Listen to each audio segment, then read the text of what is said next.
When there is no more room in hell, the dead will walk the earth. If you're not of the Father, the Son, and the Holy Ghost, you're not welcome here. In the middle of the night, ghosts tried to talk to me. It's interdimensional, so we are living in a multi-dimensional environment. He's bending down doing something. He says he sees a shadow. He turns around and there's nobody there. The power of Christ compels you. I want you to tell me whether you remember what happened to you when you died. I went blind, then I had an hemorrhage, and I fell asleep, and I died in a chair, in a corner downstairs. How come we kill you, Bill? My man, God.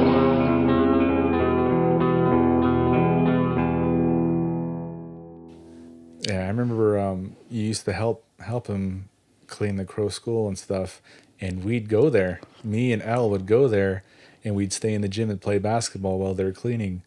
And I remember we'd see faces, right? See faces and stuff, and it would creep us the hell out. Or we'd even run around. Yeah, that one time I was working at the mine, and it was kind of once in a while I go peeking on their uncle, and the time came and I went and checked him out, and he said, "I got something to show you." And I was like, "Now what is it?" Let's go. And he grabbed his keys, a bunch of keys, and that's the school. Mm-hmm. And I was like, "All right, let's go." And he took off and got in his truck, and he drove because I was going to take my car. And he said, "No, we'll just take the truck." So we took off, and he didn't say a word.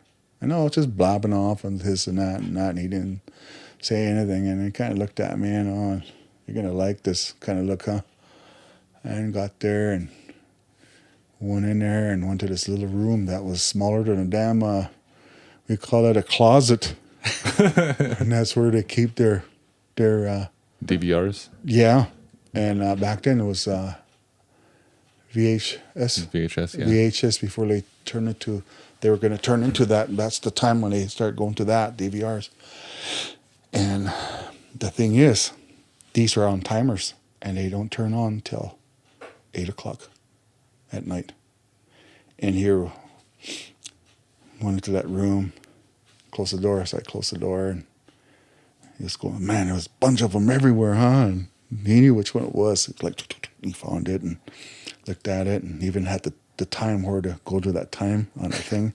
He pushed that and like that, and he went, and he found it. And okay, he says, "Watch." He pushed it. We're watching. His nephew had his headphones, and he was like pushing that thing on. Went into that room and dumped the garbage in there and kept going. And he looked this way in the hallway, and he was fine, This is an evening. And then he got past to where there's a dark spot on this corner here. And he went into the teeter's lounge, and he reached in there and grabbed the wastebasket, and he dumped that out and put it back and started going. And he's, "All right, watch to your right," he said. Next thing in, a shadow popped up ahead like this, and he was watching him. Oh my gosh. I said, "Are you kidding me?" And then he moved back, and he looked again, and then he popped out. He was playing with him. Wow. Oh, God. And he was like, he didn't want to make no noise. Wow. Are you kidding me? This thing act like it's still alive, And he says, "Watch."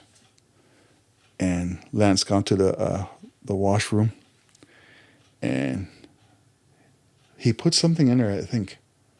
And then he came out and pushed his cart to the secretarial and the principal's office right there.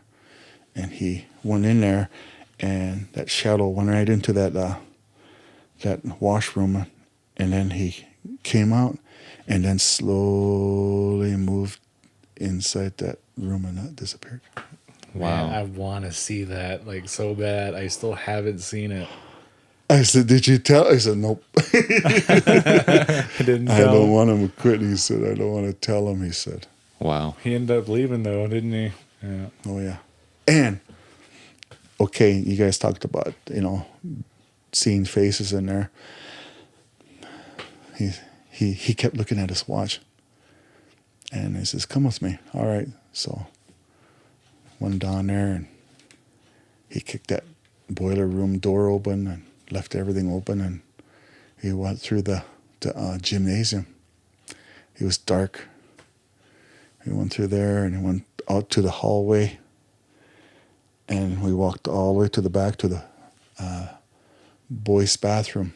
And teacher's lounge, the new one, was back there. Used to be where they keep the equipment. So they made a teacher's lounge there.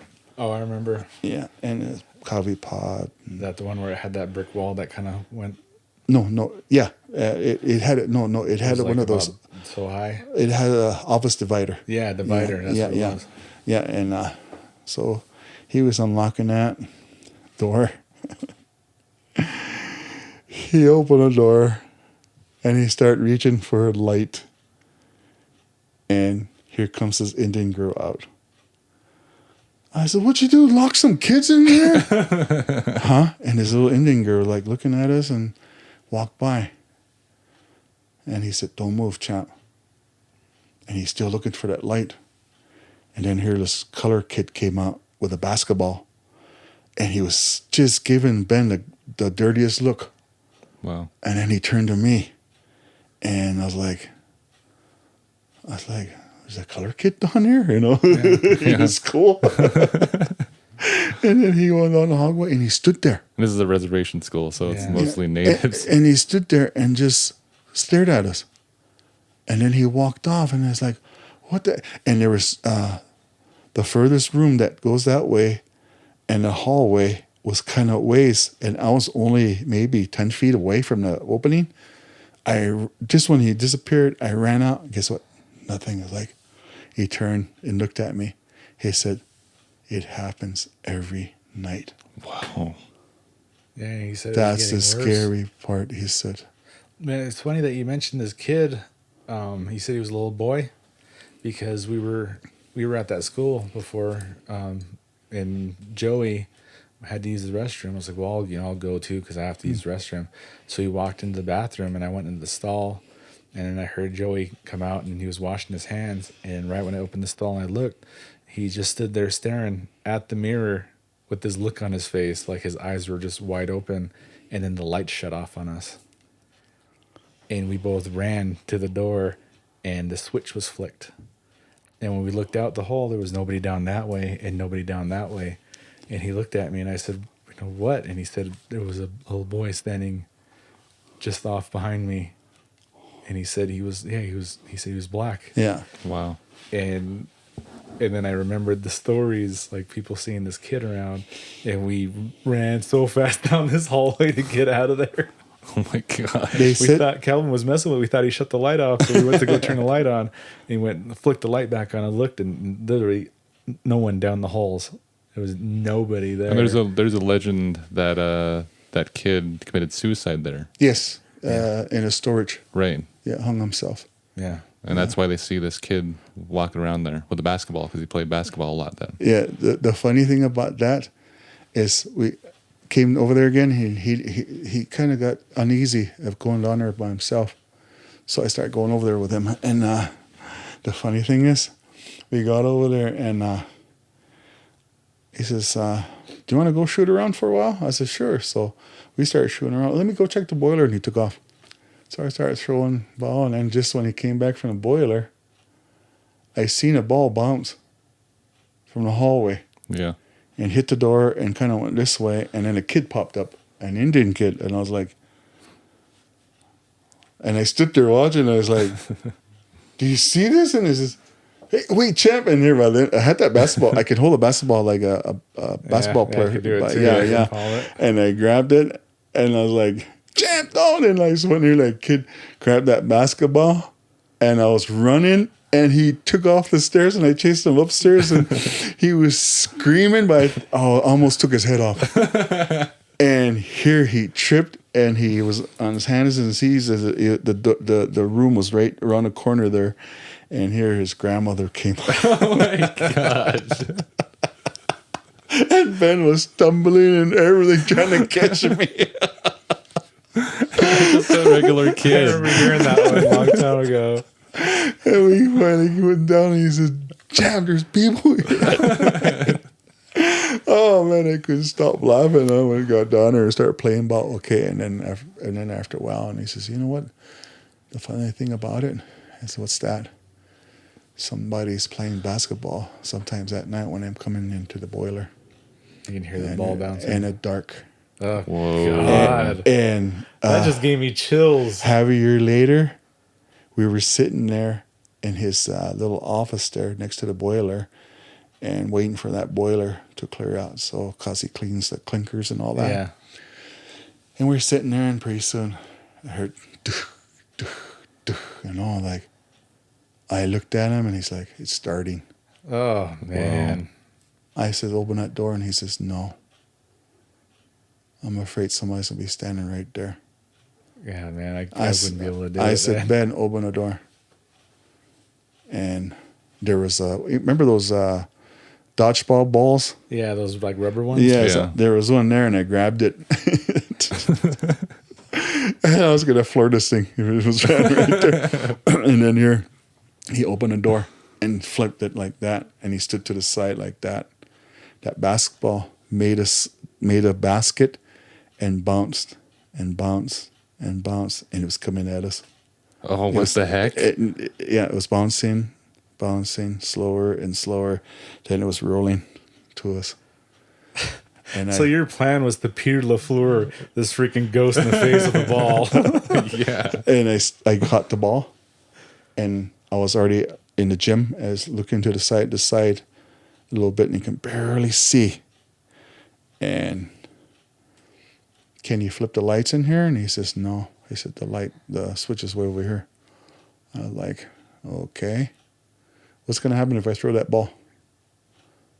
"Try it." So I took the ball and I threw it to that to the other basket, and it hit the stage. Missed it and hit the stage. It bounced and came back down, and then it hit the ground. It just bounced and bounced and bounced and stopped. And when it was stopping, guess what happened? It started rolling to one side like this and going that way, and then it started making a kind of like a half loop circle, huh? And started coming back to us. Whoa. Oh, God. And I looked at Ben and he says, "Let's get out of here." I hated staying there at night playing basketball, because I'd be trying to play basketball. All I could feel was something watching us through those curtains in that stage. I'd always look back, but I couldn't help it. I have to look back and look at these curtains because, man, it just creeped you out. Wow. I tried to talk him into starting that early, or put a camera by that lounge, but he never did. Man. I remember even going there when we were a little older, and playing in the gym and stuff when he's cleaning at night. And I remember walking into where he had his screens and everything, his TVs. Walk in there and everybody be standing around it watching the screens, because then you'd see something go by.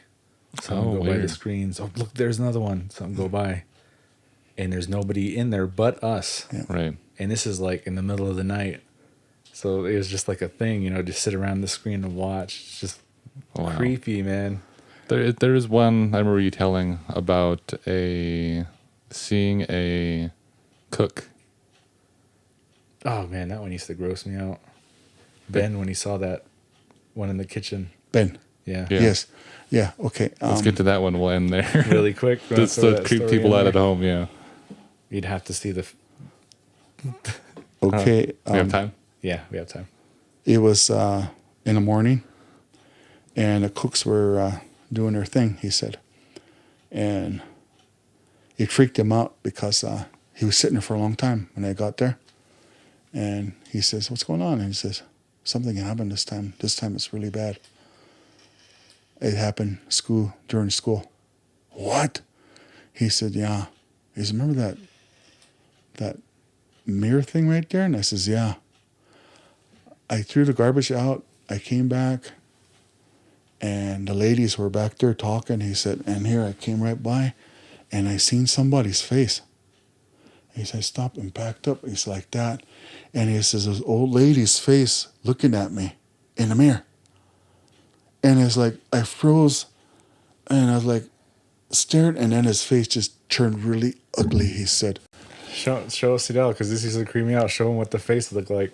Okay, when he seen this lady, she said it was pretty at first. And then he said the face just turned it started changing really bad too. It was so ugly.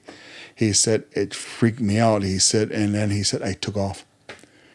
And he said, I waited, and my mom, he said, she was still teaching there. I'm pretty sure she was. And he said, I went and talked with her, and he said, we talk with the family, and he said, we had to feed the elders and pray. Mm-hmm. That's the tradition of Indian, Right. And feed the elders. When you see something, right? Yeah. And this old lady, he said, he kept describing it, and he said it was just, it's one of those movies, but worse. He said it sticks in his head. Wow. He sees it once he don't want to say it. He said he sees it. Wow. And he said I think he said he took that mirror down there. I'm not sure. Yeah, didn't he close his eyes and just run out of there after he'd seen it? Yes, he freaked. And he said it like opened his mouth like it was screaming, but nothing came out, like no noise. Yeah. Wow. Like and its mouth was like a little wider than humanly possible. Wow. Basically. Yeah, he was all. Can you do the face? He's not gonna do it. I remember I was listening to this story, and then when he did the face, I was like, "Oh God!" I was there when he told it. Picturing it, and I was like, I think about it still. Dad's face. But that place has history. Yeah. It's an old school. And we've been trying to get into investigating there, but new management. That won't. Yeah, he doesn't. They didn't want us to do it. Yeah. And I was like, I was like, I get it, But what's funny is the person that's the principal there now, he actually caught something on camera at his house. Oh, interesting. And I heard the story from his sister. Can we need to get in touch? A phone call, and she told me the story, and it creeped me out because he saw something outside his house coming up to the cameras, and then up to the front or the door, and then it started making its way. And when it started making its way, the dog started barking at it. Whoa! And then it started going down the road, and that same night, Nova started growling and barking inside the house. Wow! And she never does that. He lives in Hardin. Ever. He lives by us. Whoa! And she started growling and barking toward the door. So she probably sensed it going by too. Wow. The same night. We got to get in touch with them and see if it's possible to get down there and God, like investigate. hearing these stories, I'm Yeah. like, I just set the cameras up and wait outside. Yeah, it's just crazy. Because it'd be a big thing down this way if we were to go down there and investigate. Because that's a big thing around here. Is that place is really haunted. Everybody knows about the Crow School, Yeah.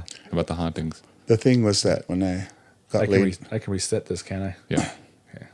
that I got laid off, and I wanted to work down in the school with your uncle, and just clean up because they needed a cleaning up at night, and so I volunteered. And he says he can volunteer. We'll put it in until they pay you. He says, but it's just a volunteer thing. I said, okay, but they'll only pay you this much. And I said, all right, I'll do it, And so the first night I went in there, everybody left, and I had the key, and he gave me the list of the rooms to do. So I went to this one room, and I start vacuuming, okay? Mm-hmm. And I start vacuuming and stuff and that, and then you know how you working and something kind of goes like this. Yeah. I seen it, and I looked over to the hallway. I was like, did I see a shadow? And I'm not gonna let that scare me, so I just kept vacuuming and started giving. I was humming and I had music going on. Of all things, AC/DC, and pretty soon it did it again. And the next thing you know, the hairs here, I start getting goosebumps really bad. And I said, hey, wait a minute. I'm not thinking about it, and this is already doing this. Right. And then it got cold. Oh, man. And I was like, oh, wow. That's what the first thing they says, that it gets cold, that something's bad that's around. And it's during the summer. And I was like, I took off. And nothing's going to bother me. Kind of went out the hallway, kind of looked this way and that way. And it was cool. I started going down the stairs. It wasn't cold. It was just right there in that hallway, right there in the room, got cold. Wow. And I just kind of didn't want to have that fear. Then the thing will show itself. That's what I didn't want. So I walked in. I had to go through the boiler way in the back. That's where the car was. I hated walking through there. The gym was this way, but that was closed. I had to walk straight down and then this way, and I had to unlock the door and then go through there. And I was like, oh man, just keep it together, keep it there. Hopefully nobody's behind me, and just kept straight. And I was doing this, walking. And got to that, and then I opened that door, man. I bolted right outside, and I made sure that door was shut, because that that holds the door from the wedge. Yeah, the wedge. Because when you open that door, that sucker drops. Oh, that little yeah. You have to always kick it up, man. I put it back in there, shut the door, and I go up in the Camaro and took off to the house and got your mom. And she says, "What is it?" I says, "Could you help me out?" She looked at me, because she knows the stories. Yeah. And she says, "What'd you see?" I said, "It got cold for no reason." Really? And I said, "Yeah." And I got hairs, everything just boom. And I seen something on the side of my eye. And she says, "Okay." And she said, "Here," she said, "let me get my tapes." And she got gospel. And we took off. And we finished that and all that and stuff, and then I felt better, because she was there. She said, "I'll do this room," and okay, and then everything was fine until we were done. We went outside. The last thing was the boys' and girls' bathroom, and it was the boys' bathroom, I think. I shut the lights off. She seen it from the car. I forgot the lights, I thought. And when I was doing something, I was double checking, I seen the lights were on. I was like, oh shoot, I forgot. First thing. Yeah. I shut them off. I shut it off and went outside and shutting the door and, "Hey Cham, that light is on." I looked like, "Dad, in here, the lights are on." I was like, "Is that the boys' or girls' bathroom?" She said, "The boys' bathroom." "Really? Did you see?" I wasn't paying attention. She said, "I just looked up and it was on." I said, "All right." I went in there. I shut it off. Shut there. Stood there. Watched it. Nothing. And timed it. Kind of like, give it about a couple minutes. Nothing. Walked. Got in the car. Lights turned on. Whoa. I looked at her and he said, "Don't go inside, just leave it alone." I said, "No, this is not going to scare me." I said, I went right back in there. I shut it off. And when I was coming through, it can hear your mom, "Cham, it turned back on." Oh my gosh. And he was playing with me. And I was like, "Stop." I was like, I came out. I was like, "What should I do?" And she says, "Just let it go, let it go." And it freaked her just a little bit. And I was like, "I'm going to do something." "What are you going to do?" I said, "Let me do this." I went back inside. I shut the light off, shut the door, locked it. It has a latch. And I stood there. I unlatched it, opened the door, turned the light on. I shut it, locked it, went outside. The light shut off. It's like you Bugs Bunny did. Mom says, you tricked it. And I was like, "That's freaky. I got to tell Ben this."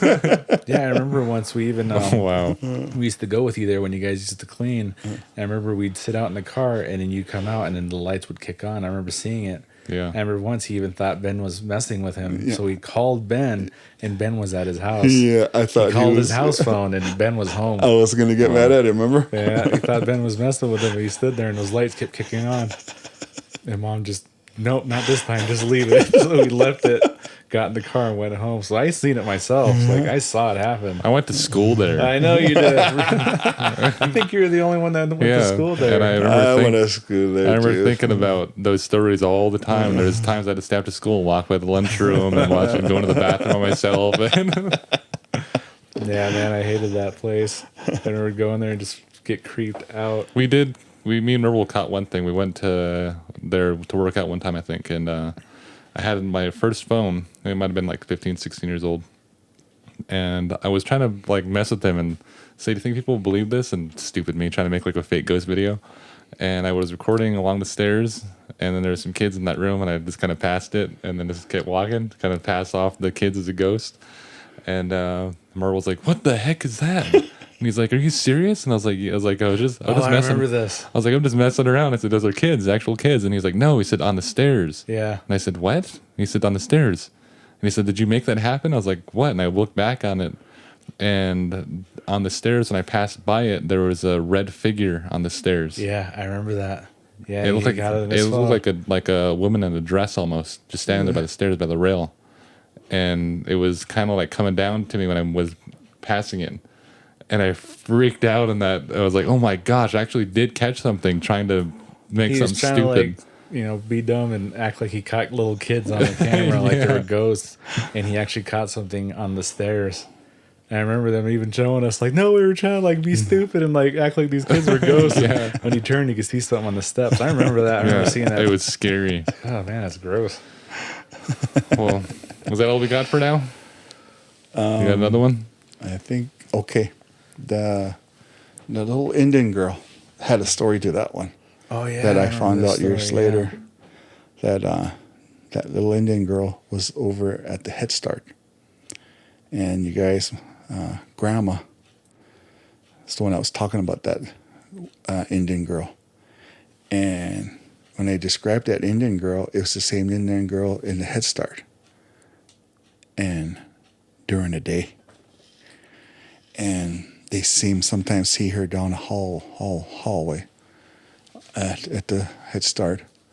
And here, towards when she was working there, before she left, she said, we found out who that girl was. She said they took a class picture, and she was real close with this one little girl. She was in the picture. She was in the picture, yeah. They caught her in a picture.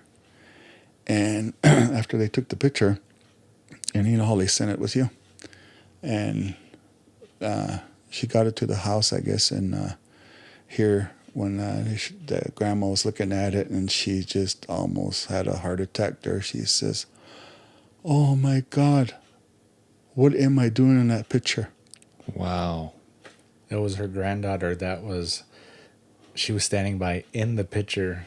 The ghost was standing by her granddaughter, and the ghost was still alive. Wow. She was an old woman now, but her spirit still was seen in those schools. I just got the chills. Now, how do you explain that? Yeah, that's what she couldn't explain either. And that ghost has been infamous in the school for years. Now, but it's not a mean ghost. It was and it's not only inside of the Crow School; it's inside of the Head Start as well. It's a kind. And these two places are really close to each other. Yeah. Now, like, I've heard that story, and I was like, that's so weird. That's the weirdest thing, until Amy Allen had the same situation when she was investigating a house that a murder happened in. And the ghost that was in that house was someone that was in prison. Yeah. And he murdered the owner of that house. Oh, that's crazy. And she went to meet him, and she didn't meet him yet. And the guy she investigates with, the police dude, the investigator, he went and visited him in prison, and he had his picture brought to the place and at the end of the investigation. And she had him a sketch artist draw out the ghost she was seeing, but she said she knows he's not dead. He's here somewhere. And they revealed them together, and it's the same person. Oh man! Everything perfectly. Yeah, so it was like he did something so bad, and he was like so like whatever it was, those emotions and everything, like almost like imprinted on that house, and it was still there, and he was in prison. Right. So like he left that there. What it was talk about, that seemed, that person is still alive is the thing happened with me with relatives that see me in a bar. Really? And he said they talked to me, and I just smiled. And he said, "You're being stuck up." They said, but I didn't say anything. They said I just smiled, and they said I was just moseying on. And when they came back from that in Billings, and they came across me gassing up here in Hardin right after work. And they came and he says, "How'd you get down here so fast?" I was like, "What? We didn't know they were driving that car. It's just that you were driving your Trans Am." Oh, that's weird. I was like, I just got off work.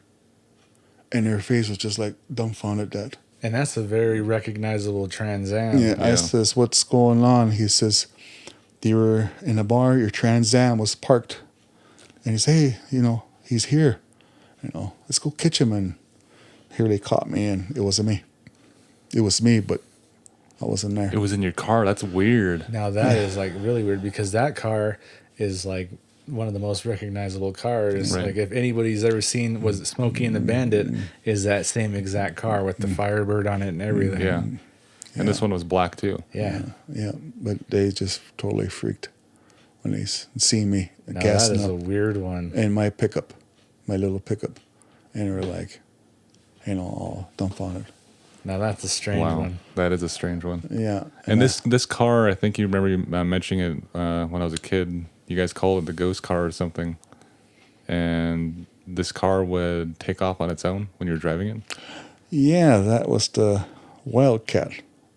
And Oh yeah, okay. that car was the guy was wealthy, but the car that was from, I think it was from Huntley junkyard, and a person took that car and put money into it, and they kept the receipt from day one. Wow. From the junkyard. Yeah. Okay. So he says, "Here's all the receipts." When I was talking to your uncle's sister, and he's making a trade with it, me. So I wanted that Wildcat. Same age as me. I remember that. Yeah. Same age as me, I remember when you got it. I remember the seats are always sticky in my trunks and couldn't wear not a shirt in there. Because the leather. Yeah, I always had to wear a shirt and pants in there. And they said it had a history of the car. It had a police report in a cubbyhole, and I seen it, and it said the car drove itself out of gear, out of the parking lot.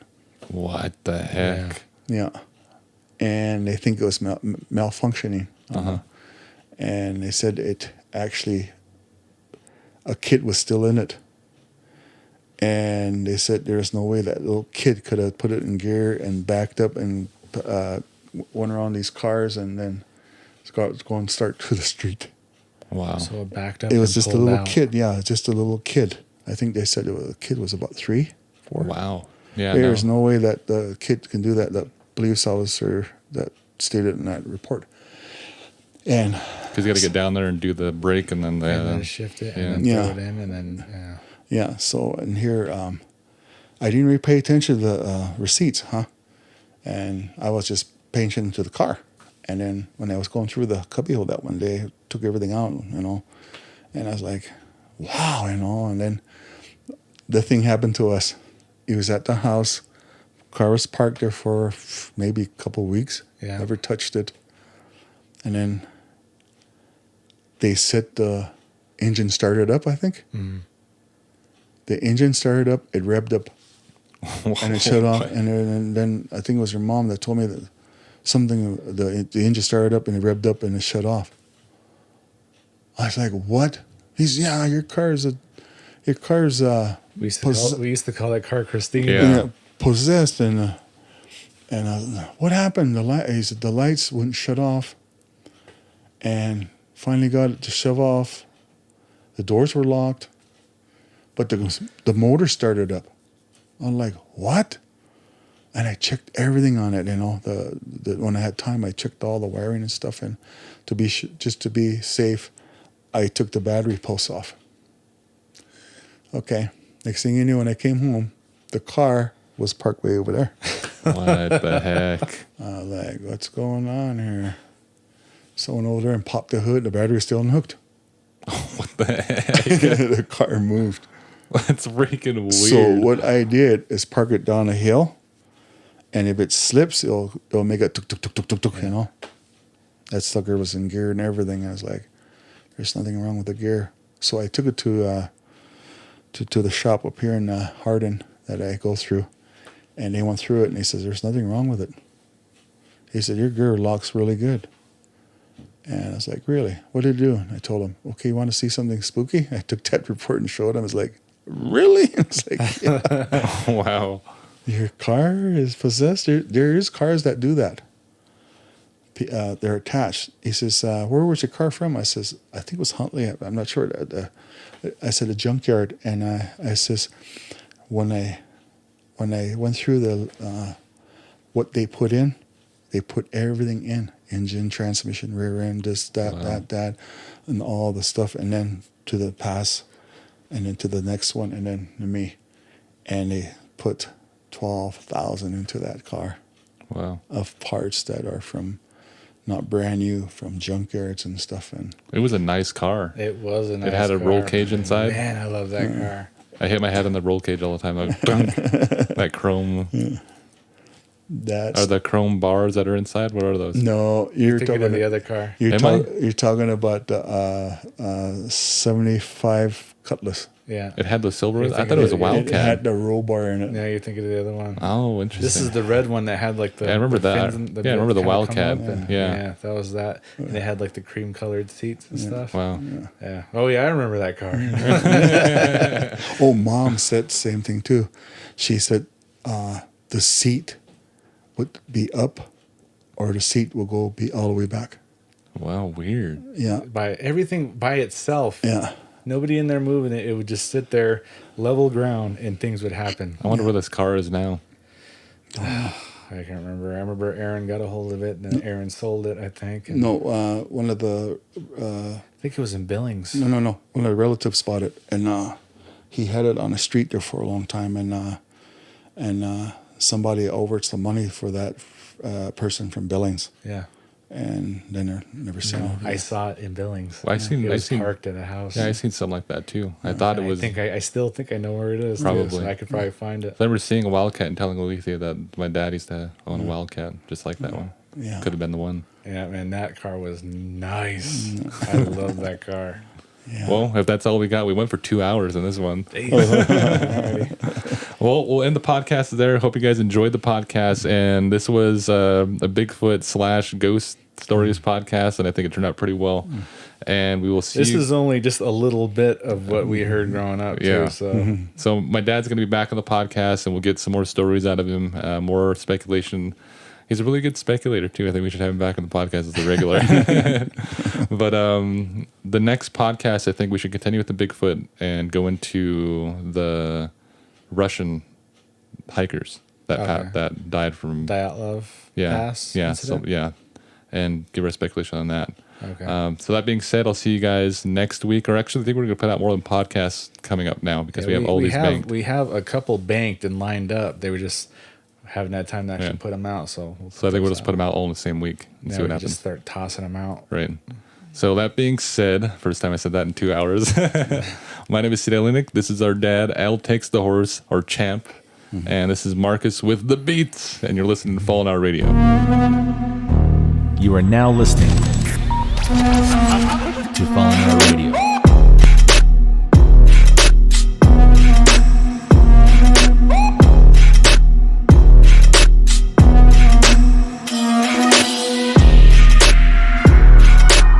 Ladies and gentlemen, welcome back to the podcast. My name is Sid Elinik. This is Marcus, and you're listening to Fallen Hour Radio.